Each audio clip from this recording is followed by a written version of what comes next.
नमस्कार विद्यार्थी मित्रांनो, मी PSI भागवत मुलगीर स्वागत करतो तुमचं आपल्या चॅनलवरती. तर या ठिकाणी मला PSI 20, 21, 22, 23 प्री आणि ओपनमधून मी मेन्स पास झालेलो आहे.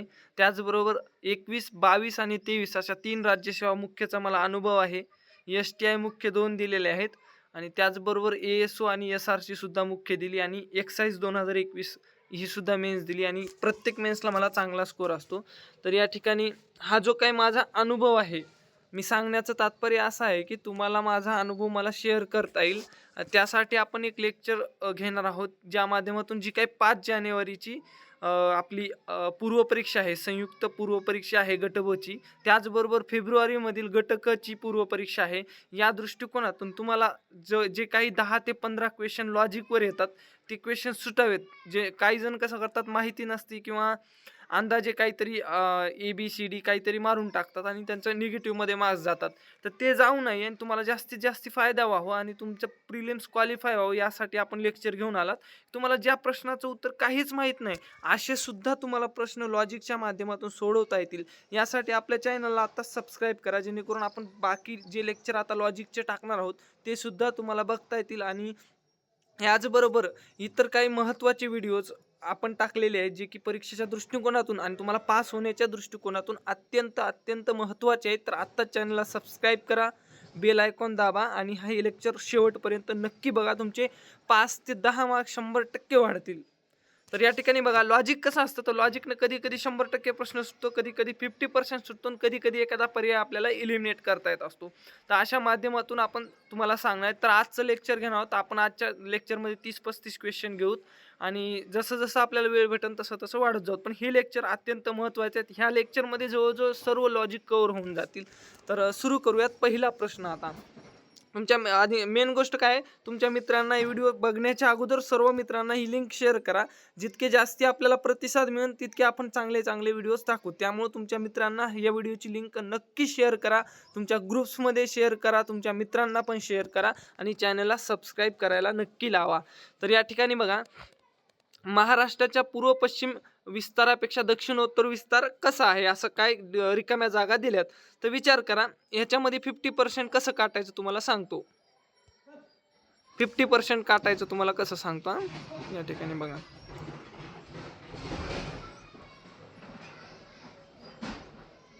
बघा आता इथे काय दिलं, महाराष्ट्राच्या पूर्व पश्चिम विस्तारापेक्षा दक्षिणोत्तर विस्तार कसा आहे.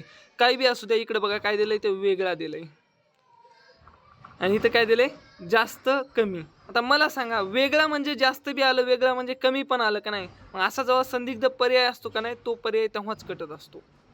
आणि दुसरी गोष्ट, जे भौगोलिक सीमा असतात त्या तेवढ्याच नसतात. ते काही त्रिकोण नाही, एखाद्यानं फुलपट्टी घेऊन काढलेला त्रिकोण आहे का किंवा चौकोन आहे का, नाही आहे. जॉग्राफी जी आहे, भौगोलिक सीमा ज्या असतात त्या अशा चौकोनी नसतात, की उत्तर बी सेम दक्षिण बी सेम असं भूगोलमध्ये तेवढ्याला तेवढं कधीच नसतंय. त्यामुळं काय, तर हे तेवढाच हा सुद्धा पर्याय कटतो. त्यानंतर उरतो कमी आणि जास्ती. मग तुम्हाला माहिती नसलं तर तरी तुमचे 2 पर्याय कटले, उरलेल्या ह्याच्यात मारू शकतात. पण तुम्हाला माहिती आहे, आपल्या महाराष्ट्राचा नकाशा ज्यांना माहिती आहे त्याला यांचं उत्तर येऊ शकतंय. कमी आहे कारण की असा त्रिकोणाकार आहे. म्हणजे जे काही पूर्व पश्चिम विस्तार आहे तो जास्ती आहे. कशापेक्षा, दक्षिणोत्तर विस्तारापेक्षा. म्हणजेच काय, दक्षिणोत्तर विस्तार हा कमी आहे, म्हणून 1 नंबरचं उत्तर आहे. तर ते मी सांगणार नाही. आता पहिल्या प्रश्नात तुम्हाला तसं सांगितलं, पण मी इलिमिनेट करायचे 2 पर्याय किंवा 3 पर्याय सांगाल आणि त्यानंतर इतर प्रश्नामध्ये काही डायरेक्ट उत्तर येत असेल ते बी सांगेन. पण इथं फक्त लॉजिकचं सांगेन, फॅक्टचं सांगणार नाही. आता ABचं सांगितलं, हे 2 पर्यायापैकी एक उत्तर, जे एक्झॅक्ट एक उत्तर दिलं ते माहितीवर दिलं, पण 50% खरे लॉजिकनं आपले सुटले होतं. तर आता बघा खालचा पर्याय बघा, खालचा प्रश्न बघा. तर या ठिकाणी बघा, महाराष्ट्राचा रेखावृत्तीय विस्तार किती आहे. तर या ठिकाणी काय करायचं माहिती आहे का, कॉमन बघायचं. काय इथं बघा, 17 आहे का 3 पर्यायापैकी नाहीये. त्याच्यानंतर 71 आहे, इथं तिन्ही उरलेल्या 2 मध्ये 71 आहे का 3 मध्ये नाहीये. 72 इथं आहे, 72 इथं आहे, म्हणजे ह्या दोन्हीपैकी एक उत्तर असायला पाहिजे. त्यानंतर बाकीच्या पर्यायामध्ये कॉमन काय आहे बघा, 80 80 डिग्री आणि 9 आहे का, 80 9 आहे का, इथं पण आहे बघा. हे एक काही इथं काय दिले, 8 डिग्री 18 दिले आहे का, इथं बाकीच्या ह्याच्यात नाहीये, म्हणून हे उत्तर नसणार. हे पण नसणार, हे उत्तर असणार. म्हणजे कॉमन बघायचे. 72 6 कॉमन आहे 2 ठिकाणी 72-6 जरी नसलं तरी 72-72 कॉमन आहे, म्हणजे जास्तीत जास्त कॉमन असणारा पर्याय हा आहे. त्यामुळे 3 नंबरचं उत्तर आलं. तर अशा प्रकारे तुम्ही लॉजिक लावू शकता. तर राज्यसेवेला पण एक आलं होतं. काय देवराय 1, देवराय 2. तर त्याच्यावरून तुम्ही त्या दोन्हीपैकी एकच उत्तर असायला पाहिजे, हे लॉजिक लावू शकता तुम्ही. त्यानंतर ह्याचा एक प्रश्न आलता ते 15 जानेवारी 2015 जानेवारी 2015चा ही योजना 22 जानेवारी 2015 आय थिंक योजना होती ती सुकन्या समृद्धी योजना कोणती तरी. तर त्या योजनेवर पण अशाच प्रकारे इलिमिनेट करून उत्तर आलं होतं.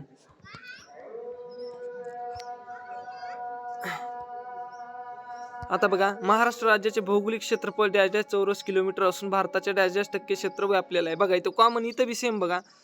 कॉमन कोणती गोष्ट आहे, हे बाकीचे बघा, हे पहिला आकडा तर कुठंच कॉमन नाहीये, त्यामुळे ह्याचा प्रश्न नाही. मग आता दुसरे बघा, हे किती 7-26 8-36 9-36 9-36 बघा, या दोन्हीपैकी एकच उत्तर असणार. किती? हे दोन पर्याय खटले, या दोन्हीपैकी एकच उत्तर असणार आहे. बघा 1 नंबरचं उत्तर दिले, बरोबर आलं. ज्याला फॅक्ट माहिती आहे 3 7 7 13 ते मारू शकते, पण तुम्हाला 50% तरी उत्तर घटलं याच्यावरून. तर अशा प्रकारे लॉजिक डेव्हलप करा तुम्ही. आता मी फास्ट घेणार आहे, तुम्हाला लॉजिक तेवढं सांगत जाईल, फॅक्ट सर्वांना माहिती असतात.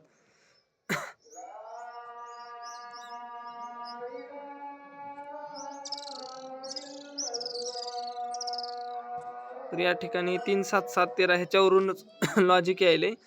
पण या प्रश्नाला लॉजिक आहे का बघू द्या. 200 लाख हेक्टर, 207 लाख हेक्टर, त्याच्यानंतर 307 लाख हेक्टर, 318 लाख हेक्टर. तर हे 3 7 7 13 वरून पाठांतराचा भाग आहे हा. ह्याच्यामध्ये लॉजिक तर काही दिसलं नाही मला. ह्याच्यावरून 7 वरून लावू शकतात, कारण सिमिलरिटी आहे. इथं 7 आहे, इथं 7 आहे. तर 2 7 हे 3 7 दिले, तर ह्याच्यावरून पण लावू शकतात. ऍक्च्युअली लावू शकतात नाही, हे लॉजिक लागलं असतं, कारण सिमिलरिटी आहे. बघा ह्या बाकीच्या पर्यायामध्ये वेगवेगळे दिले, पण ह्या दोन्हीमध्ये दिले. कारण जेव्हा 2 ऑप्शन म्हणून ज्याला 3 7 माहिती आहे जेव्हा ज्याला 3 7 माहिती आहे ना, तर ते बरोबर अशा प्रकारे ऑप्शन दुसरा 2 7 वाला टाकू शकतो. त्यामुळे त्यावरून पण तुम्ही करू शकता. त्याच्यानंतर बघा, तर हे बघा, जालना जिल्ह्याच्या सीमा खालीलपैकी कोणकोणत्या जिल्ह्याशी जोडल्या आहेत. तर या ठिकाणी बघा हे जे काही 3 ऑप्शन अ, ब, क दिले, आणि या ठिकाणी फक्त विधान अ बरोबर, फक्त ब बरोबर, फक्त क बरोबर, आणि सर्व विधाने चूक आहेत. ॲक्च्युली सर्व विधाने चूक हे 99% उत्तर नसते बरं, त्यामुळे हा पर्याय आधीच कट करून टाकायचा. सर्व चूक सहसा नसतातच. त्यानंतर बघा, आपल्याला काय विचारले जोडले आहेत ना. तर या ठिकाणी बघा, बुलढाणा, परभणी, बीड, औरंगाबाद बघा ह्या पहिल्या ऑप्शनमध्ये दिले. आता बघा, फक्त एक विधान 100% बरोबर आहे. एक विधान कोणतं ना कोणतं 100% बरोबर आहे बरं. त्यामुळं, आणि इथं काय दिलंय, तर तर या ठिकाणी हे कटले, म्हणजे अ, ब, क ह्याच्यापैकी एक विधान 100% बरोबर आहे. तर आता बघा, बुलढाणा, परभणी, बीड, औरंगाबाद. तर याच्यात बुलढाणा आहे, त्याच्यानंतर परभणी आहे, बीड आहे, औरंगाबाद आहे. मला सांगा, हे ब जर बरोबर असलं असतं तर अ 100% बरोबर यायला पाहिजे होतं, पण तसे ऑप्शन आहेत का इथं? ऑप्शन आहेत का? तसे नाही आहेत.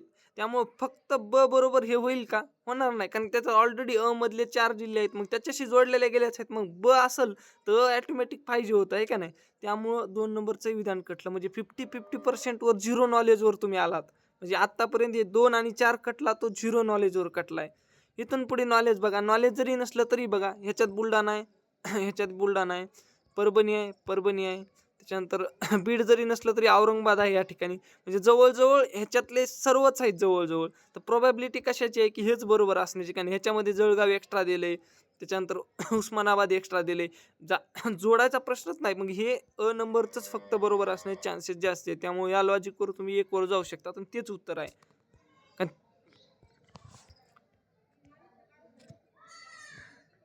तर भारताला डॅश डॅश किलोमीटर लांबीचा समुद्रकिनारा लाभला आहे. तर या ठिकाणी ह्याला लॉजिक लागतंय का बघूत आपण काही.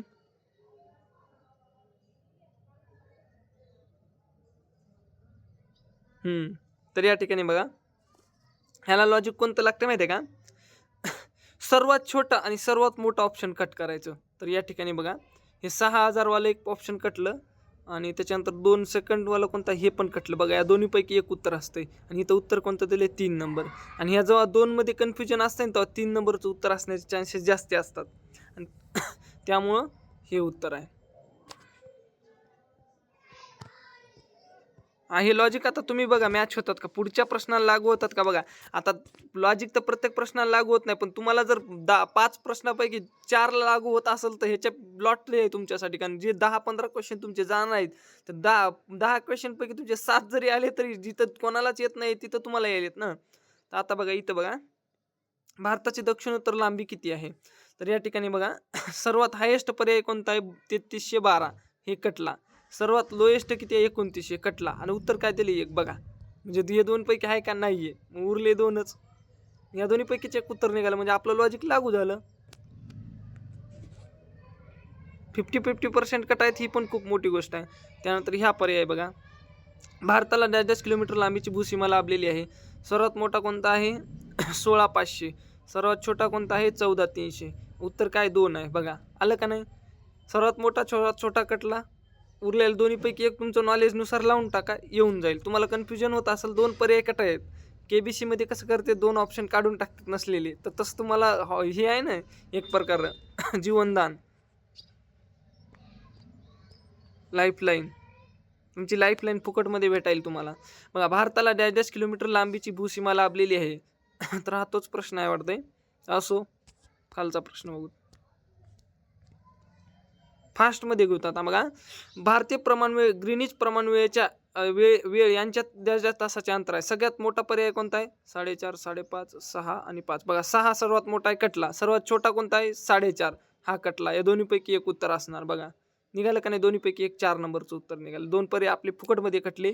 आणि सहसा 1 आणि 4 मध्ये कन्फ्युजन होत असेल तर 4च मारायचं, कारण 1 नंबरला सहसा चुकीचा पर्याय टाकण्याची शक्यता जास्ती असते. त्यामुळे 1-4 मध्ये कन्फ्युजन झाल्यावर 4च मारायचं. त्यानंतर बघा, पहाटे 3 वाजता लंडन येथून प्रसारित होणारी बातमी अलाहाबाद 82.5 पूर्व रेखावृत्त येथे किती वाजता ऐकायला येईल? ह्याच्यात सर्वात मोठा पर्याय कोणता आहे? 9:30. सर्वात छोटा कोणता आहे? 7:30. कटलं. तर 1 आणि 4 मध्ये कन्फ्युजन, 4 मारलं, उत्तर आलं. बघा काय टेन्शन घ्यायचे. कधी कधी आपल्याला एक्झामला 1च मिनिट उरलेला असतो आणि किंवा 10 सेकंद उरलेले असतात, आपल्याला वाचायला वेळ नसतो. तर त्या टायमाला आता समजा आपल्याला वाचायचंच नाही. सर्वात मोठा कोणता आहे? चला कटला, 4 नंबरचा कटला. सर्वात छोटा कोणता? हे आहे, कटला. हा चला मारे. दोन्हीपैकी 1 आणि 2 मध्ये कन्फ्युजन झाले, 2 मारून टाका फास्टमध्ये. आणि 1ला चुकवण्याचे जास्त चान्सेस असतात. मग 2 आलं, उत्तर आलं फुकटमध्ये. एका मार्काने फ्री जाणार होती ती निघाली तुमची, आहे का नाही? या ठिकाणी बघा अजून खालचे बघा पर्याय प्रश्न. बघा काय, सह्याद्री पर्वताच्या पूर्वेस विशाल असा पठारी प्रदेश पसरलेला आहे. त्या त्या डॅश डॅश असे म्हटले जाते. आता हा काय, सह्याद्री पर्वताच्या पूर्वेस विशाल असा पठारी प्रदेश, हा एकाबद्दल बोलत आहे बरं. पठारी प्रदेश एकाबद्दल बोलत आहे, एकाबद्दल. आणि तरी पण इथं काय दिले? 2-2 दिलेत बघा. इथं काय दिले? महाराष्ट्र पठार किंवा दख्खन पठार. आता हे एकच आहे. त्याच्यानंतर ब आणि क दिले. तर हे बघा ब आणि क दिले. ब काय? बुलढाणा पठार, औंध पठार. हे तर 2 वेगळे दिले. त्यात अजून काय क ऍड केलंय? सासवड आणि खानापूर असं असते की नाही? हे एक विशाल असे नाही दिलं. विशाल असे वेगवेगळे नाही, असा एकच दिलाय. त्यामुळे एकच पकडायचं ज्याचा अर्थ निघतो. या ठिकाणी क ड बी नाही, फक्त ड दिलंय. अग्निजन्य पठार. आता त्याला काय अग्निजन्य पठार म्हणतात? आता ते कितीक पठार अग्निजन्य आहेत, ते स्पेशल बोलत आहे, स्पेशल बद्दल बोलतोय. त्यामुळे हे बी कटलं. याला नॉलेजची गरज नव्हती, फक्त लॉजिकची गरज होती. 1 नंबरचं उत्तर आहे. चला वाचायचंच नाही प्रश्न. सगळ्यात छोटा कोणता आहे? 1200, 1100. ह्या चला 1100 कटला. सर्वात मोठा कोणता आहे? 1400 कटला. ह्या दोन्हीपैकी एक उत्तर असेल. आणि दोन्हीपैकी एक जेव्हा कन्फ्युजन असतं ते 1 आणि 4 मध्ये कन्फ्युजन असलं सहसा 4 मारायचे. 1 आणि 2 मध्ये कन्फ्युजन असलं सहसा 2 मारायचं. 1 आणि 3 मध्ये कन्फ्युजन असलं सहसा 3 मारायचं. 3 आणि 4 मध्ये कन्फ्युजन असलं 4 नाही मारायचं, 3 मारायचं. तर या ठिकाणी बघा किती उत्तर आलं? 3. पण आपलं 50% तर फास्टमध्ये कटलं होतं. आता बघा आता महाराष्ट्र राज्याच्या उत्तरेकडील सातपुडा पर्वतरांगेतील हे सर्वात उंच शिखर आहे. हे पर्याय, हे लॉजिकचं काही नाही, फॅक्टचा आहे प्रश्न. महाराष्ट्र पठाराची पूर्व पश्चिम लांबी किती आहे? सर्वात मोठा पर्याय कोणता आहे?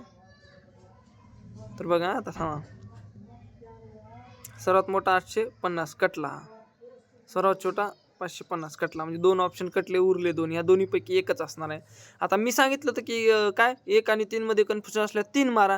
पण आता थोडा बहुत बुद्धीचा वापर करावा लागेल ना, की 650 आहे का आपला अभ्यास बी लागतो. ज्याचा इतका अभ्यास नाही त्यानं लॉजिक लावून 10 आले तरी त्याचे इकडले 90 चुकल्यावर काय उपयोग आहे? 90 पैकी 1 नाही आले. त्यामुळं इतकं बी लॉजिक असल्याबरोबर अभ्यास बी थोडा पाहिजे, की 650 पूर्व पश्चिम होईल का?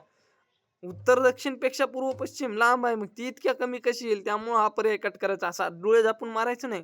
जिथं नॉलेज बसतं तिथं नॉलेज लावायचं. जिथं नॉलेज नाही लागत तिथं 100% लॉजिक लागत असते. आयोगाची सिस्टमच तशी असते. जिथं नॉलेज चालतंय, जिथं सर्वांना नॉलेजवर येऊ शकतंय, तिथं लॉजिकचं काहीच काम नसतंय. जिथं नॉलेज संपतंय तिथून लॉजिक सुरू होत असतंय. त्यामुळं जिथं नॉलेज लागतंय तिथं नॉलेजच लावा. हे 50% 100% कटले. पण ह्या दोन्हीपैकी एक मारताना नॉलेजचा वापर करा. नॉलेज जिथं चाललं नाही, नॉलेज जिथं तुमचं थांबल त्याच्यापुढे मग लॉजिक लावायचं असतं. लॉजिक आधीच नाही लावायचं. आता बघा लक्षद्वीप आणि मिनिकॉय बेटे डॅश डॅशने विभक्त झालेले आहेत. सर्वात मोठा पर्याय कोणता आहे? 8, 9, 0, 10. 0 सगळ्यात छोटा आहे. त्याच्यानंतर काय आणि 0 नसणार आहे विषुववृत्तात ते कुठं राहिलं आपल्याला काही घेणं देणं नाही. नॉलेज बी आणि दोन्ही गोष्टीतून ते कटणार आहे आपल्या. त्याच्यानंतर 8, 9, 10 तर 10 बी कटलं. या दोन्हीपैकी उरलं. मला माहिती आहे 1 आणि 2 मध्ये कन्फ्युजन झालं 2 मारायचं. या ठिकाणी आलं उत्तर. आता बघा उजनी उजनी धरण जलाशय व कोयना धरण जलाशय यांना अनुक्रमे डॅश डॅश व डॅश डॅश नावांनी संबोधले जाते. या ठिकाणी काय लॉजिक आहे का बघूत आपण. आता हे यशवंत सागरचं चेक करू. यशवंत सागर इथं दिसायले. इकडे तिन्हीमध्ये यशवंत सागर आहे का? हा इथं एक यशवंत सागर आहे. तर कसं असतं तुम्हाला कन्फ्युजन व्हावं म्हणून पहिल्या नंबरला 1 बरोबर टाकलं जातंय आणि सेकंड नंबर चुकीला जाते. म्हणजे संभाजी सागर नसणार आहे. कारण की 1 नंबरला यशवंत सागर का टाकलंय? तुम्ही गडबडीने यशवंत सागर 1 नंबर मारावून तुमचं उत्तर चुकाव. त्याच्यामुळे 1 नंबरला यशवंत सागर टाकलंय. पण सेकंड नंबरला काय संभाजी सागर टाकलंय. कशाऐवजी? शिवसागर ऐवजी. ह्याच्यावरून तुम्ही पहिले दोन्हीकडे कॉमन आहे म्हणजे या दोन्हीपैकी एक आहे का नाही? आणि दोन्हीमध्ये कन्फ्युजन जर तुम्हाला होत असेल तर कोणतं मारायचं असतंय? 4 नंबरचं. म्हणून उत्तर आलं आपलं 4 नंबरचं. आता ड्रमलिन काय आहे? आता बघा इथं काय दिले? हिमनदी. इथं हिमनदी दिले. इथं वारा लाटा. बघा इथं वेगवेगळे कॉमन काय? हिमनदी कॉमन आहे या 2 मध्ये. म्हणजे हे नसणार आहे उत्तर. या दोन्हीपैकी एक उत्तर असणार आहे. इथं भरण कार्यामुळे दिले आणि इथं खनन कार्यामुळे. आता ह्या दोन्हीपैकी एक तर उत्तर 50% आपलं आलंय. आता उरलेल्या ह्याच्यात भरण आणि खनन. आता ड्रम कसा वाटतो? असा ड्रम काय वाटतंय? काहीतरी भरलेला आहे वाटतंय. ड्रम खड्डा वाटत नाहीये, खनन वाटत नाहीये, ड्रम भरलेला वाटतंय ड्रम. त्यामुळे भरण कार्यामुळं दोन्हीचा लॉजिकचा वापर करून आपल्याला 50% नाही 100% उत्तर आलं. हे 1 नंबरचं उत्तर आहे बघा. तर अशा प्रकारे वापर करायचा आहे लॉजिकचा आपल्याला. आता हे बघा कधी कधी शब्दाचा खेळ असतंय. कधी कधी फक्त आपल्याला शब्दाचा अर्थ समजून जोड्या लावायच्या असतात. बघा बिस्त म्हणजे काय? बी असतं. ब म्हणले बी असतं येणारच आहे. बी आता कितीमध्ये आहे? 3 आणि 4 मध्ये बी आहे. आता बघा अचं 3 किंवा 4 असणार आहे. तर अचं 3 किंवा 4 असणार आहे बघा. म्हणजे या दोन्हीपैकी एक उत्तर असणार आहे. एक तर पहिलं किंवा दुसरं. पण स वरून सतलज असू शकते. स ह्यो काय सतलज 4 असणार आहे. म्हणजे 1 नंबर असण्याचे चान्सेस आहे. आता बचं बघू. बारी. बारी म्हणजे काय? ब म्हणजे बी असं असणारच. आता हे सतलजचं कटलं म्हणल्यावर हे काय असणार आहे? 3 नंबर असणार आहे बचं. त्यानंतर कचं रेचना रावी असणार आहे र म्हणल्यावर. म्हणजे 1 नंबर असण्याचे चान्सेस आहे कचे. झालं. उत्तर आलं आपलं. नावं बी समजून घ्यायचे आपण. सोडून द्यायचं नाही. माहीत नाही म्हणून सोडून द्यायचं नाही. थोडं डोकं लावायचं. महाराष्ट्रातील कोणत्या प्रदेशात नैऋत्य मान्सून वाऱ्यांच्या दोन्ही शाखांपासून पाऊस पडतो? आता बघा ना सांगा. हा भारताचा भाग आहे. त्यानंतर काय? महाराष्ट्राचा भाग आहे याच्यामध्ये. तर मला सांगा दोन्ही शाखाकडून जर पाऊस पडायचा असला तो भाग कुठं पाहिजे? मध्यामध्ये पाहिजे का नाही? आहे का नाही? भारताचा जो काही हा द्वीपकल्प आहे त्याच्या मध्यात म्हणजे महाराष्ट्राच्या कुठं? पूर्वेस. मग आता महाराष्ट्राच्या पूर्वेस कोणता भाग आहे? म्हणजे जो भारताच्या मध्यात आहे म्हणजे आपल्या द्वीपकल्पाच्या. मराठवाडा आहे का? नाहीये. कोकणचा विशेष नाही. खानदेशचा विशेष नाही. विदर्भ आहे. त्याच्यामुळे आलं. याच्याबद्दल स्पेसिफिक माहिती नव्हती पण एक लॉजिकवरून येऊन गेलं आपल्याला उत्तर. आता बघा कोकणात आर्द्रतेचे प्रमाण नेहमी जास्त असण्याचे कारण काय? आता बघा इथं काय दिले? आर्द्रतेचं प्रमाण जास्ती असण्याचं कारण विचारलं. हिनं काय दिलं? जास्त पर्जन्य. पहिलं ऑप्शन. ऍक्च्युली जास्त पर्जन्य ते आर्द्रतेमुळे येते. आर्द्रतेमुळं पर्जन्यामुळे आर्द्रता येत नाही. आर्द्रता आहे म्हणून तिथं पर्जन्य व्हायले. त्यामुळे हे कटलं. सागरी किनारा सागरी किनाऱ्या इथे काय कोकणात आर्द्रतेचे प्रमाण नेहमी जास्त असते. तर सागरी किनारा विशेष नाही. सागरातून तर बाष्पाची निर्मिती होत असते. त्यामुळे हे उत्तर आहे. हे उष्णकटिबंधीय वर्षावनाचं काही घेणं-देणं नाही. उलट तिथं आर्द्रता आहे, समुद्र सानिध्य आहे, त्याच्यामुळे आर्द्रता आहे, त्याच्यामुळे पाऊस आहे. पावसामुळे हरितवन आहेत आणि पश्चिम घाटाचं काही घेणं-देणंच नाहीये. आता बघा, कोकणात आर्द्रतेचे प्रमाण नेहमी जास्त असतं, तर तेच प्रश्न रिपीट झालाय. आता खाली बघा. खालीलपैकी पर्जन्यविषयक कोणती प्रमुख समस्या महाराष्ट्राला भेडसावते? तर बघा आता जेव्हा का नाही एक ऑप्शन असतं, असे 2 ऑप्शन असतात. समजा इथे काय स्थलीय विविधता, कालीय व्यवस्था असे 2 ऑप्शन असतात आणि त्याच्यात दोन्हीमध्ये पॉझिटिव्हिटी असते आणि तिसऱ्या ऑप्शनमध्ये या दोन्हीचा समावेश असतो. त्यावेळेस व्यापक विचार करून आपल्याला तो दोन्ही एकत्रित असणारा पर्याय निवडायचा असतो. त्यामुळे 3 नंबरचं उत्तर, असं लॉजिक लक्षात ठेवा हे. तर बघा, खालील महाराष्ट्राच्या नकाशातील 2 समताप रेषा कोणत्या महिन्यातील समतापाचे वितरण दर्शवते? या ठिकाणी बघा, सगळ्यात स्टार्टिंगचा महिना कोणता आहे? लोवेस्ट किंवा स्टार्टिंगचा कोणता आहे? तो कट करा. जानेवारी सगळ्यात स्टार्टिंगचा आहे आणि ह्याच्यामध्ये सगळ्यात शेवटचा कोणता आहे? ऑक्टोबर आहे. हे कट करा. या दोन्हीपैकी एक असणार. झालं लॉजिक. कारण जेव्हा उत्तर समजा या दोन्हीपैकी समजा एप्रिल आहे, तर एप्रिल असल्यावर ते विचार काय करणार? ऑप्शन टाकणारा म्हणणार एक पुढचं एखादं टाकू तर मागचं एखादं टाकू, आहे का नाही? तसं असतं. त्यामुळे मधला पर्याय उत्तर बरोबर असण्याचे चान्सेस जास्त असतात. खालील महाराष्ट्राच्या नकाशातील 2 समताप रेषा कोणत्या? हे झालं उत्तर.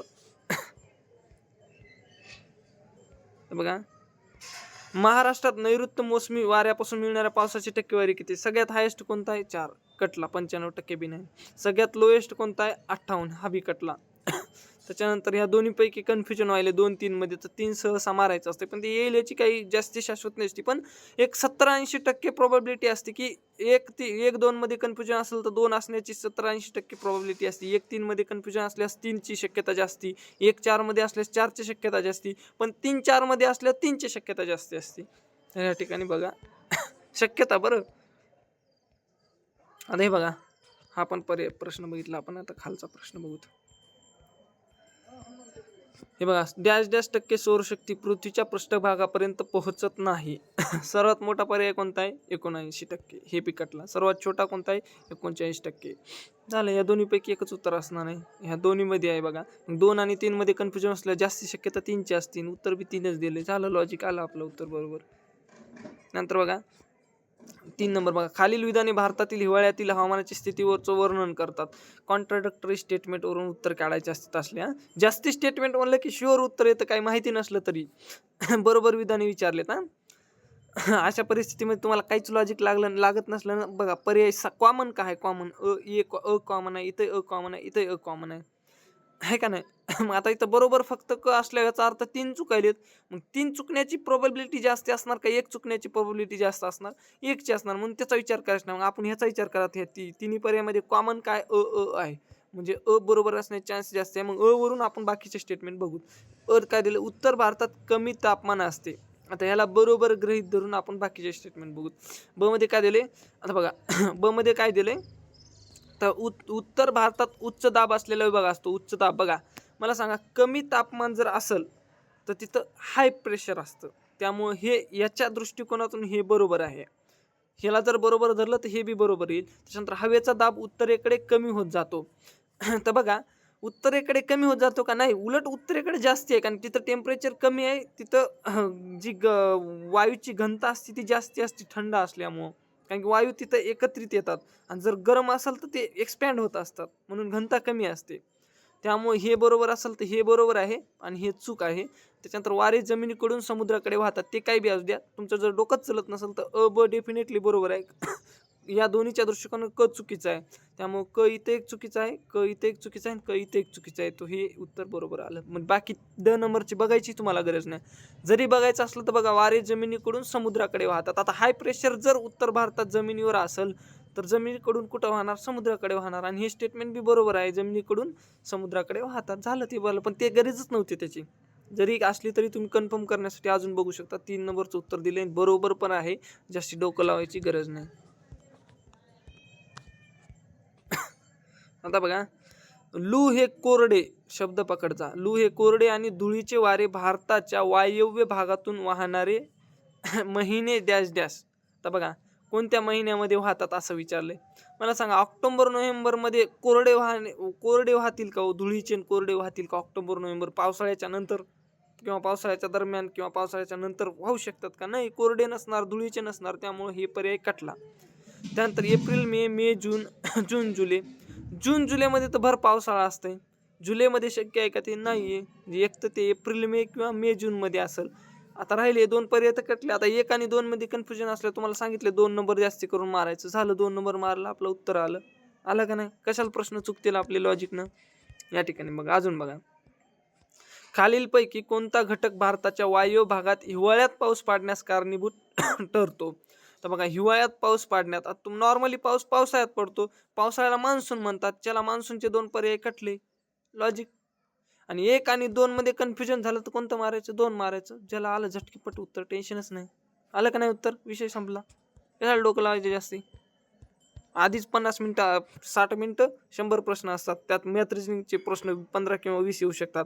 अजून माहीत नाही 24ला कसे येतील ते.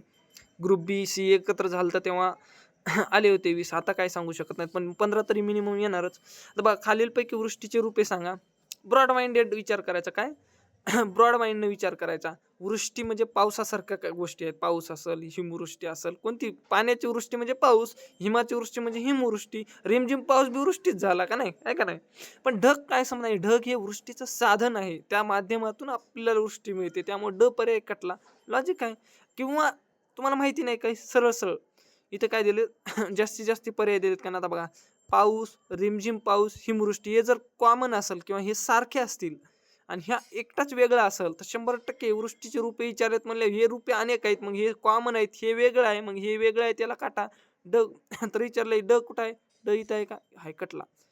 झालं हे पर्याय कटला. आणि उरलेले कोणते आहेत? अ ब क. अ ब क इथं उत्तर आहे. 3 उत्तर बरोबर आलं लॉजिकनं. बघा आलं का नाही उत्तर बरोबर? आता बघा खाली. आता बघा डॉक्टर आर ए डॉली यांनी दिलेल्या पृथ्वीच्या थरांचा बाह्य थरापासून अंतर्गत थराकडे असणारा योग्य क्रम कसा? बाह्यपासून अंतर्गत थराकडे. बाह्य. तर मला सांगा मध्यावरण हे बाह्य असेल का? नसल. बाह्यकडून मग ड पहिल्यांदा कुठं आलंय का? बघा इथं आलंय ड, कटला पर्याय. त्याच्यानंतर केंद्रावरण. केंद्रावरण हे टॉपला असेल का? सुरुवातीला नसल. मग हा पण पर्याय कटला. 2 कटले. आता हे 2 उरले. तुम्हाला काय सांगितलं होतं? मला काय सांगितलं होतं? 3 आणि 4 नाही नाही ते लॉजिकचं जाऊ दे, आधी डोकं लावत कारण इथे वेगळं दिसायले. तर डोकं आधी लावत. हे काय दिलं? शिलावरण आणि दुर्बलावरण. तर आपल्याकडं आहे ना, आपल्याकडं नॉलेज आहे अजून.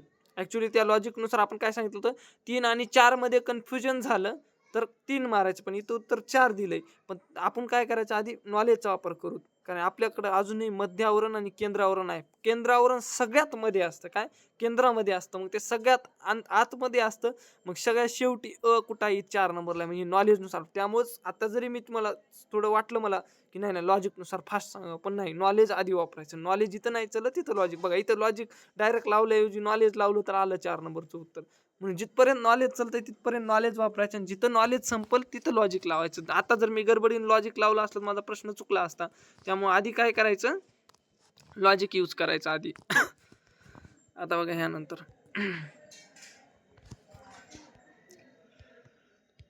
आता बघा खालील विधानांची सत्यता तपासा. विधान अ.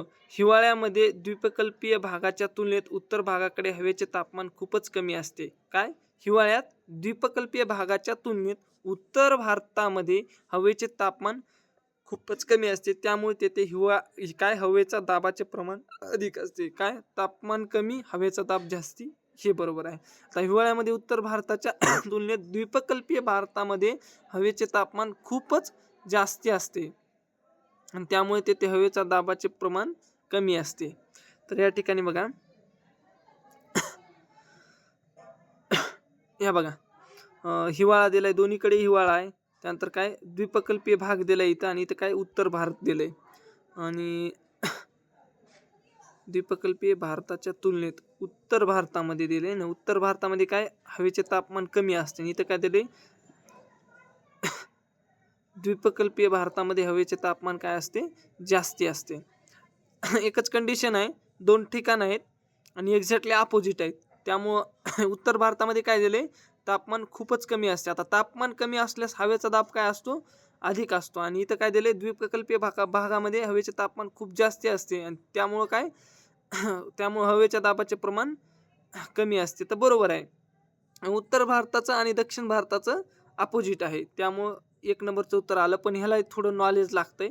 इथं लॉजिक तेवढं काही जास्ती लॉजिक लागत नाही. पण एक कॉमनली तुम्हाला जर वाटत असेल, की हे 2 ठिकाणं वेगळे दिलेत आणि दोन्ही गोष्टी वेगवेगळ्या दिल्यात आणि त्याच्यात काही चूक वाटत नाही, तर त्या टायमाला तुम्ही हे स्टेटमेंट बरोबर मानायचं. कारण ह्याच्यामध्ये काही चूक दिसत नाहीये. याच्यात काही लॉजिक जास्ती नव्हतं. पण ह्याच्यामध्ये जर चूक सापडत नसेल आणि तुमच्या ब्रेनला थोडं वाटत असं नाही हे बरोबर आहे, तर ते बरोबरच असतं. याच्यात काहीच चूक दिसत नाहीये. पण त्याला नॉलेज लागतंय. ते शेवटी लॉजिक मला सापडलं नाही त्याच्यात जास्ती काही. आता बघा, खालील उदाहरणाची सत्यता तपासा. बघा, समुद्र सपाटीपासून जसजसे उंच जावे तसतसे हवेचे तापमान कमी होत जाते. म्हणजे वरी हाईटला गेलं तापमान कमी होत जातं. यालाच तापमानाचा लोप दर म्हणतात. लोप म्हणजे कमी होणं. लोप म्हणजे काय? कमी होणं. हाईटनुसार कमी होणं, आहे का नाही? आता बघा, समुद्र सपाटीपासून जसजसे उंच जावे तसे हवेचे तापमान कमी होण्याऐवजी वाढत जाते. याला विपरीतता म्हणतात तापमानाची. बघा, कमी होण्याऐवजी वाढत जाते आणि त्याला विपरीतता म्हणतात. बरोबर असू शकते. कारण इथं काय दिले? हे होण्याऐवजी दुसरं काहीतरी व्हायला म्हणजे विपरीतता आहे. हे शब्दाचा खेळ बघा. इथे बरोबर स्टेटमेंट आहे. इथं काय दिलं? कमी होत जाते, याला लोप दर म्हणतात. बरोबर आहे. आपल्याला असे स्टेटमेंट जेव्हा येतात सायंटिफिक आणि त्याच्यामध्ये शब्द मॅच होतात, तेव्हा बरोबर मानायचे ते दोन्ही स्टेटमेंट. इथं बघा, ह्याचं बरोबर आहे दोन्ही स्टेटमेंट. म्हणजे याला आपण असं म्हणायचं नाही काहीतरी चूक असेल किंवा भिवून सोडून द्यायचं नाही. हे भीतीपोटी तुम्ही असले प्रश्न सोडवले, तुमचा गुन्हा आहे तो. प्रश्न असे सोडून द्यायचे नाहीत, असे सोडवायचे प्रश्न. ह्याच्यात काय वेगळं असं दिलं असतं की वरी विपरीतता दिलं असतं तर मग वेगळं वाटलं असतं की नाही गडे ते सायंटिफिकली बरोबर आहे, त्याच्यात विपरीतता का दिली. पण इथं विपरीतता दाखवले, कमी ऐवजी वाढत जाते आणि त्याला विपरीतता म्हणतात. बरोबर आहे. तर बघा, खालीलपैकी कोणते घटक भारतात मान्सून वारे वाहण्यास कारणीभूत आहेत. आता पॉझिटिव्ह विचार करायचा अशा स्टेटमेंटमध्ये, कारण एकापेक्षा जास्ती घटक दिलेत ना, त्यामुळे बघा कोणता घटक या ठिकाणी बघा थांबा. तर बघा, तर काय मान्सून वारे वाहण्यासाठी कारणीभूत विचारले. आता भूखंडाचा विस्तृत भाग आहे का? तर आहे. भारताच्या तिन्ही बाजूनी असणारा समुद्र, 30 ते 40 अंशाच्या पट्ट्यात जेट वायूचे अस्तित्व, हे टेक्निकल असं एखादा आलं तर हे बरोबरच मानायचं. बाकी 3 पॉझिटिव्ह वाट आहेत. मग अशा टायमाला वरीलपैकी सर्व बरोबर असण्याचे चान्स जास्त असतात.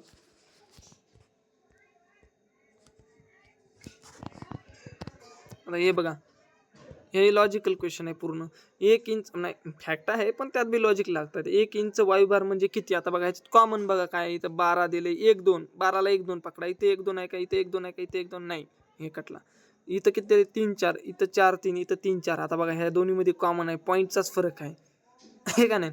तर हे हे कट करून टाकायचा काय संबंध. बघा, ह्या दोन्हीमध्ये कन्फ्युजन तुम्हाला सांगितलं. 1 आणि 3 मध्ये कन्फ्युजन होत असलं तर कोणतं मारायचं? 3 मारायचं. त्यामुळे हे उत्तर बरोबर आहे आपलं. बघा, आलं बरोबर. त्यानंतर बघा, उष्णकटिबंधीय सदाहरित, बघा शब्दाला पकडा, सदाहरित दिले. जंगलाचे खालीलपैकी कोणती वैशिष्ट्ये आहेत? आता हे सदाहरित दिले, हे का नाही? आता बघा, अत्यंत घनदाट हिरवेगार घनदाट म्हणू शकतात, पण पानगळ म्हणू शकतात का? नाही. त्यामुळे कटलं ब नंबरचं. ब कुठं आहे? इथे एक आहे ब. झालं, एका ठिकाणी. बाकी बघा, एक प्रकारच्या वृक्षांची कमतरता असते, एकाच प्रकारच्या वृक्षांची कमतरता असते, लाकूड टणक टिकावं असते, अत्यंत घनदाट जंगल असते. मला सांगा, या बाकीचे जे काही स्टेटमेंट आहे त्याच्यात काही चूक वाटायले का? ते मॅच व्हायलेत हे सदाहरितला. पण पानगळ हे मिसमॅच व्हायले, त्यामुळे हे कटला 4 नंबरचा पर्याय. आणि ज्या मॅक्झिमम बरोबर असतात स्टेटमेंट, इथं काय दिले? फक्त क बरोबर, म्हणजे बाकी सगळे चूक असं नाही. त्यामुळं मॅक्झिमम करेक्ट असण्याचे चान्सेस जास्त असतात. त्यामुळे हे मारायचं. चूक बी त्याच्यात काही सापडत नाहीये. चूक सापडली तर त्याला इनकरेक्ट म्हणायचं. चूक जोपर्यंत तुम्हाला वाटत नाहीये चूक आहे, तोपर्यंत ते बरोबरच समजायचं असते. पॉझिटिव्ह वाटलं तर बरोबर, त्याच्यात चूक जोपर्यंत सापडत नाही तोपर्यंत. म्हणून काळजीपूर्वक प्रश्न वाचला तर चूक सापडते. पशु, प्राणी, वनस्पती व या सर्वांचे संरक्षण करण्यासाठी संसदेने केव्हा वन्यजीव संरक्षण कायदा संमत केला होता? तर सर्वात छोटा पर्याय कोणता आहे? 70चा आहे. सर्वात मोठा कोणता आहे? 80चा आहे. या दोन्हीपैकी कन्फ्युजन होत असलं 1 आणि 2 मध्ये, तर कोणता मारायचा? 3 मारायचा. आलं का नाही उत्तर? बघा, म्हणजे 7-8 क्वेश्चन मध्ये 1 ते 2 ठिकाणीच ती चूक व्हायली. म्हणजे प्रश्नाचे उत्तरचे चान्सेस खूप भयंकर आहेत या लॉजिकनं. आता बघा, हापूस आंब्याची झाडे ज्या ज्या जिल्ह्यात आढळतात. आता बघा, हापूस आंबे जे आढळतात, बघा प्रसिद्ध आहे, प्रसिद्ध विचारलं असतं, प्रसिद्ध विचारलं असतं तरी एक स्पेसिफिक जिल्हा असता. पण इथं हापूसचे आढळतात कुठं दिलंय. त्यामुळं तुम्ही एक काळजीपूर्वक प्रश्न वाचला नाही ते काय म्हणणार रत्नागिरी खटकून मारणार. पण जेव्हा वरीलपैकी सर्व उत्तर येते ना, तेव्हा पुन्हा रिटर्न जायचं वरील प्रश्नाकडे आणि काळजीपूर्वक बघायचे आढळतात आहे की प्रसिद्ध आहे. प्रसिद्ध विचारलं असलं तर रत्नागिरी प्रसिद्ध आहे त्याच्यासाठी हापूस आंब्यासाठी. पण आढळतात हे विचारलंय. मग मला सांगा रत्नागिरीमधूनच सिंधुदुर्ग निघालाय. तिथं काही झाडं नसतीलच का? असतीलच ना. आणि रत्नागिरीत आहेतच. रायगडमध्ये काहीतरी झाडं असतीलच ना थोडे बहुत. सिंधुदुर्गमध्ये काही, रायगडमध्ये काही असतीलच. रत्नागिरीत आहेत तेव्हा. त्यामुळे वरीलपैकी सर्व. इथं प्रसिद्ध विचारलं असलं तर कदाचित रत्नागिरी असलं असतं. किंवा ह्याच्यामध्ये चौथ्या ह्याच्यामध्ये जर तुम्हाला अजून एखादा ठाणे मिने दिला असला तर रत्नागिरीला प्रिफरन्स दिला असता. पण पुन्हा आयोगाला चॅलेंज केलं असतं मुलांनी. बघा, खालीलपैकी कोणते मूलद्रव्य सूक्ष्म पोषद्रव्य आहे? तर तुम्ही NPK ऐकलं असेल. NPK त्याच्यावरून जा की नायट्रोजन, फॉस्फरस, पोटॅशियम ह्याच्यावरून जा तुम्ही. पण इथं काय विचारलंय? सूक्ष्म विचारलंय. इथं हे विचारलं नाही ना, मॅक्रो विचारलं नाही, बृहद विचारलं नाही, ते काय सूक्ष्म विचारलंय. त्याच्यावरून बघा. नत्र काय थोड्या प्रमाणात लागते, खूप जास्ती प्रमाणात लागते. फॉस्फरस खूप जास्ती प्रमाणात आपल्याला DAP मधून. DAP खात तुम्ही शेतकऱ्यांच्या मुलांनी सर्वांना माहीत असेल की DAP काय असतंय. त्यामुळे DAP वरून तुम्ही करू शकतात, लॉजिक लावू शकतात की DAP मध्ये काय डाय अमोनियम फॉस्फेट असतंय. तर त्या फॉस्फेटवरून लक्षात ठेवा फॉस्फरस खूप जास्ती प्रमाणात लागतंय. त्याला मायक्रो कसं म्हणता येईल मग. त्यामुळं हा पर्याय कटला. त्यानंतर नत्र बी कटला. गंधक सल्फर असतं. ऑइल सीड्स जे सोयाबीनला वगैरे दाणे भरण्यासाठी गंधकची गरज असते सल्फरची. त्यामुळे ही बी नाही. हे पण मोठ्या प्रमाणात लागत असतं. मोठ्या नाही, सेकंडरी आहे ते. सेकंडरी आहे पण मोठे आहे. सूक्ष्म म्हणता येत नाही. जस्त हे सूक्ष्म आहे. कारण तुम्ही ऐकलं का जस्त पोतं भरून जस्त टाकलं, कधी ऐकले का जस्ताचं प्रमाण इतकं कधी लेवलमध्ये? तर शेतकऱ्याच्या मुलांना हे लॉजिक लागायला पाहिजे.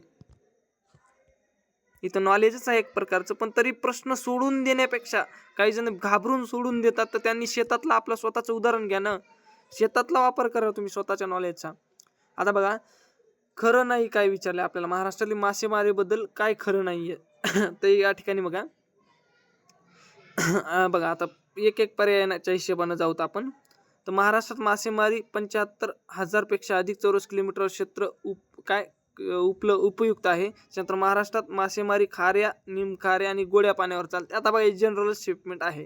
असं म्हणू शकतात का गोड पाण्यात नाहीच चालत, खाऱ्या पाण्यात नाहीच चालत, निमखाऱ्यामध्ये चालतच नाही एक बी, असं म्हणू शकत नाही. हे जनरल स्टेटमेंट आहे म्हणून हे जनरल स्टेटमेंट सहसा बरोबर असतातच 99%. त्यामुळं या ठिकाणी खरे नाही विचारलंय आपल्याला. तसं तर समजा इकडं खरं आहे म्हणून एक नंबरचाच पर्याय काढला. इथं खरं नाही विचारलं, मग बाकीचे तसेच आहेत. अधिक मासेमारी गोड्या पाण्यावर चालते असं दिले. काय गोड्या पाण्यावर अधिक मासेमारी चालते. तर तुम्ही एक गोष्ट ऑब्झर्व करा या ठिकाणी की समुद्र आहे आणि अंतर्गत भाग आहे. तर मासेमारी कुठं जास्ती असेल कॉमन सेन्सनं? समुद्रात जास्ती असणार. समुद्राचं पाणी कसं असतंय? खारं असतंय.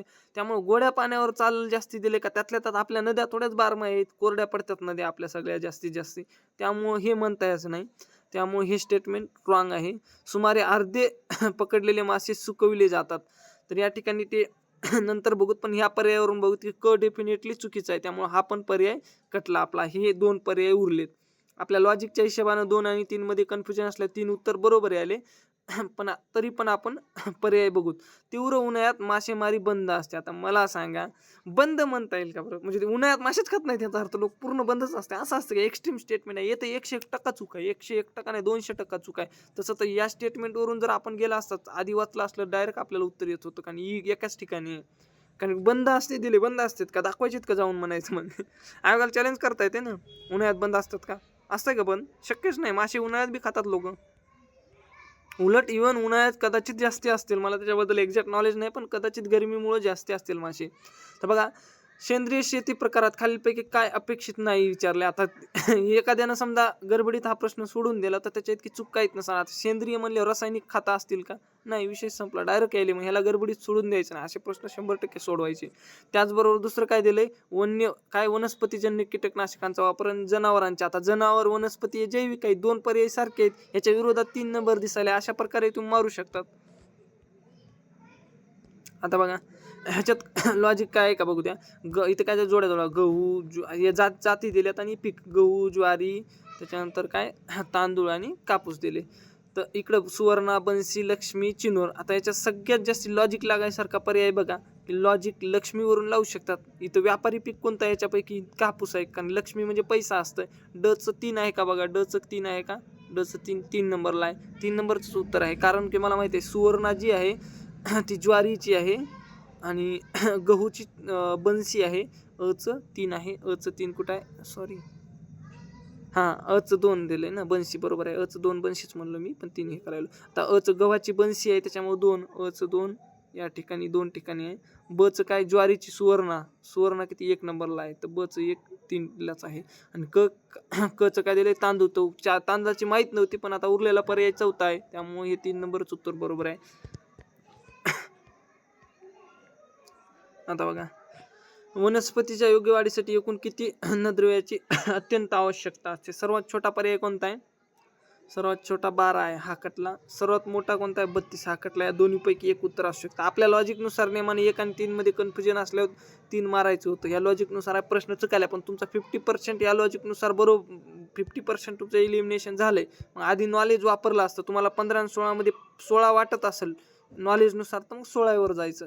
त्यामुळे उत्तर आपलं 50% कटलं, हे महत्त्वाचं आहे. त्यानंतर मग या दोन्हीपैकी एक नॉलेज यूज करायचं. नॉलेज नाही चाललं तर मग लॉजिक लावायचं. बघा, खालीलपैकी कोणते घटक कोकणात मासेमारी व्यवसाय वाढण्यास कारणीभूत झाले आहेत? ब्रॉड क्वेश्चन आहे, ब्रॉड. त्यामुळे इथे ब्रॉड माइंडचा विचार करायचा. तर बघा, सरळ समुद्र किनारा. या ठिकाणी पहिली गोष्ट तर सरळ नाहीये, त्यामुळे हे चुकीचाच असणार आहे पर्याय.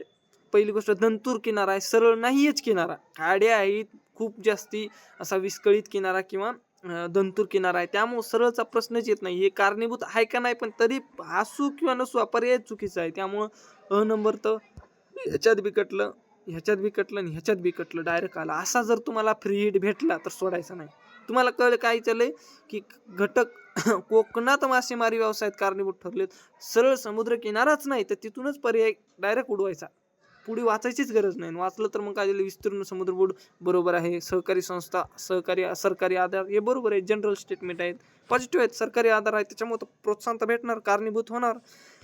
बाकी नंबरवरून डायरेक्ट तुमचं उत्तर निघून आलं. लॉजिक का? 60 मिनिटाचा वेळ आहे, 100 प्रश्न आहेत, तर तुम्ही कशाला वाचित बसता? दुसरे पर्याय वाचायचे नाहीत बिलकुल. आता बघा, ही वनस्पती बहुतांश हिरवळीचे खत म्हणून वापरली जाते. तिची तृणधान्यांच्या पिकांबरोबर फेरपालट व लागवड केली जाते. आता बघा, ह्याच्यामध्ये लॉजिक काय? हे काय दिले? सर्व पर्याय दिलेत, त्यापैकी फक्त याला धेनच्या कंसात दिले. जेव्हा एक्सप्लेन केलं जातं कंसामध्ये तेव्हा 101% ते उत्तर बरोबर असतं. त्यामुळे 1 नंबर बघा बरोबर आलं का नाही. तुम्ही आत्ताही ऑब्झर्व करा, कंसामध्ये का दिलं? तुम्हाला 4 पर्याय द्यायचे, ह्यालाच का कंसामध्ये दिलं, बाकीच्यांना का दिलं नाही? कारण हे उत्तर आहे म्हणून दिलं. हेच जर उत्तर 3 नंबरचं असलं असतं ना, आणि ह्यांना हे सेसाबानिया कॅनाबिना हे जर उत्तर असलं असतं, उत्तर नसलं नसतं, आणि हे 3 नंबरचं असलं त्यांनी हे टाकलं नसतं, कंसात टाकलं नसतं. कंसात टाकलं म्हणजे 100% तेच उत्तर आहे. विनाकारण का टाकतील? ते एफर्ट्स एक्स्ट्रा कशाला घेते, नाही का नाही? त्यामुळे 1 नंबरचं उत्तर 101% बरोबर आहे. तर बघा, महाराष्ट्रातील याचं काय समजत नाही, जाऊ दे, खाली बोलतो. तर बघा, जोड्या जुळवा. ज्वारी, बाजरी, गहू, हळद. कैलास, श्रद्धा, रत्नागिरी, निळवा. तर याच्या ठिकाणी एक वीक लॉजिक असणार आहे, याला जास्त स्ट्रॉंग लावू शकत नाही. ज्वारी, बाजरी, गहू, हळद. रत्नागिरीला कोकण आहे, कोकणामध्ये रत्नागिरी आहे. तर एक विचार करा, ज्वारी असण्याचे चान्सेस आणि बाजरी असण्याचे चान्सेस कमी आहेत. त्यातल्या त्यात गहू असण्याचे रत्नागिरीला चान्सेस कमी आहेत तुमच्या जनरल नॉलेजनुसार किंवा विचारानुसार. त्यामुळे ह्या तिन्हीचं ब क च 3 नसायला पाहिजे. तर ब क च जिथं जिथं 3 आहे तिथं तिथं कटा. बघा, या ठिकाणी बघा, ब क ह्या 3 पर्यायामध्ये 3 इथं आहे, इथं आहे, इथं आहे. 1 नंबरचं उत्तर असण्याचे चान्सेस आहेत. बघा, उत्तर 1च नंबर आहे. म्हणजे बघा, लॉजिक डायरेक्ट तुम्हाला जाती माहीत नाहीत म्हणून तुम्ही सोडून दिलं असतं, पण या रत्नागिरी लॉजिकमुळं तुमचं उत्तर बरोबर आलं. आता बघा, आता हे आकडे दिले. आता तुम्ही काय दिले? 16-17 खरीप हंगामात किमान आधारभूत किंमत विचारली. आता मला सांगा, एवढे आकडे पाठ होतात का? नाही. पण तुम्ही ज्वारी, बाजरी, सोयाबीन, सूर्यफूल, भुईमूग ह्याच्यामध्ये सर्वात छोटा आकडा बघा आणि इकडं सर्वात स्वस्तातलं पीक बघा. आता बघा, सर्वात छोट्या आकड्यावरून जाऊत आपण, 1330. मला सांगा 1330 सोयाबीनचं भुईमुगाचं शक्य आहे का? सोयाबीन, भुईमुग आणि सूर्यफूल हे शक्य आहे का 1330? मग 3 नंबरचं कडई, कडईला 3 नंबर कुठं आहे का बघा. डईला तर 3 नाही. कला आहे का? येस. कला कुठं आहे? कला या ठिकाणी एक आहे आणि या ठिकाणी एक आहे. 2 पर्याय कटले बघा. म्हणजे एक तर ते 2 उत्तर असेल किंवा 4 उत्तर असेल. त्यानंतर बघा हे कटले. त्यानंतर उत्तर काय बी असू दे आपले 1 आणि 1 आणि 3 कटलेत आपले. त्यानंतर उरलेल्या ह्याच्यामध्ये तुम्ही लॉजिकनुसार जाऊ शकतात किंवा इतर पर्याय बघू शकता तुम्ही. कारण की आणि दुसरी गोष्ट काय सूर्यफूल आणि भुईमुग. तर बघा कचं काय आता 1 दिले फिक्स. कारण इथं कला एकच पर्याय आहे. त्याच्यानंतर बाकी कुठं आहे का सिमिलरिटी जी अशा. अला काय 100% 2 आहे. म्हणजे अचं 100% 2 असणार आहे. त्यानंतर कचं 100% 1 असणार आहे. कचं 100% 1 असणार आहे. तर उरलं बाजरी, उरले कोणते पर्याय आता आपल्याकडे? बाजरी एक उरलंय, सूर्यफूल एक उरलंय आणि भुईमुग एक उरलंय. आणि इकडं काय काय उरलंय? इकडे हे 3 उरले 1330, 42, 20 आणि 39, 50. आता मला सांगा बाजरी, सूर्यफूल आणि भुईमुगमध्ये सर्वात कमी कोणचे असण्याचे चान्सेस आहेत? तर बाजरीचे कमी असणार आहेत. मग आकडा कोणता? 1330 आहे. तर मग बाजरीचं काय असण्याचे चान्सेस आहेत? 3 असण्याचे चान्सेस आहेत. बचं 3. बचं 3 कुठं आहे? ॲक्च्युली बचं 3 या दोन्ही ठिकाणी आहे. म्हणजे या ठिकाणी उरलं काय?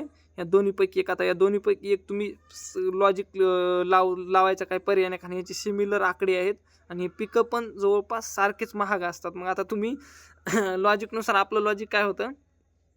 2 आणि 4 मध्ये कन्फ्युजन असल्यास 4 मारायचं. पण आता इथं आपण 50% घटले. आता हे काय बी असू शकते. 2 किंवा 4 असू शकते. आपले चान्सेस 4चे जास्त आहेत. चुकू शकते असं काही नाही. ते तुम्ही बघू शकतात नंतर. आता बघा 2016-17च्या खरीप हंगामातील तर हे तोच प्रश्न दिसतोय. त्याचं उत्तर 4 दिले बघा. आलं त्या लॉजिकनुसार आपल्या. मग बघा ना आता जर आपले 10 वेळेस लॉजिक लावून त्याच्यात एखादे 2 वेळेस चुकत असलं तर फुकटचे मार्क्स आहेत ना. कशाला 100% लॉजिकनं सोडवायचे प्रश्न. आता तुम्हाला वाटत असं मला हे आकडेच पाठ नाहीत. आकडे कुठं पाठ असतात? आकडे कधीच पाठ करायचे नसतात. आकडे पाठ केल्यावर माणूस येडं होऊन जात आहे. बघा आपले सर्व प्रश्न झाले. तर आपलं असं ते तुम्हाला लॉजिक जर वाटत असले, तुमचे काही लॉजिक असले तर कमेंटमध्ये सांगा. आणि इतर काही लेक्चर आपण टाकतच राहू. अशाच प्रकारचे आता प्रत्येक विषयाचे लेक्चर टाकत आपण. हेच जवळजवळ 90% लॉजिक हेच असतात. प्रत्येक विषयाला लागतात. तर त्यामुळे आपलं चॅनल सबस्क्राईब करा. जास्तीत जास्त मित्रांना शेअर करा. धन्यवाद.